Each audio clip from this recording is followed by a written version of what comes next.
ఆ! ప్రతి శారీ గూడా ఇలాగే వస్తుంది. మీకు కలర్స్ గానీ, డిజైన్స్ గానీ, దీనిలో మీకు డిఫరెంట్ డిఫరెంట్ కాంబినేషన్స్.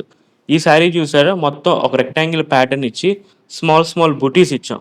ఈ శారీ చూసారా? అంతా క్రాస్ సింబల్సు, ఒక కైండ్ ఆఫ్ యారో మార్క్సు ఆ స్టైల్‌లో అనమాట. సో, ఈ బాందిని శారీస్ ఒక ప్రత్యేకత ఏంటి అంటే యాక్చువల్లీ ఆ ఒక విలేజ్‌లో ఆళ్ళకెక్కువ శారీస్‌కి ఇంకా వాళ్ళకి ఇదే వర్క్ అనమాట. మనలాగా హ్యాండ్లూమ్సే వీవర్స్ అనమాట ఆళ్ళు గూడా యాక్చువల్లీ. సో, జైపూర్‌లో మీ అందరికీ తెలిసిందే గదా! అక్కడ ఎక్కువ నేచురల్ కలర్స్‌కి ఎక్కువ మనకి ఫార్మింగ్ జరుగుతుంది. సో, రాజస్థాన్‌లో మనకి ఫార్మింగు కొంచెం లిమిటెడ్‌లో వస్తాం.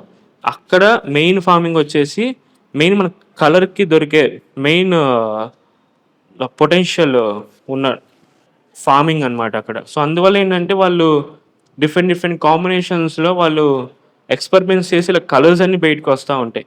దీనిలో వీళ్ళు చేసే కాంబినేషన్స్ ఇవి.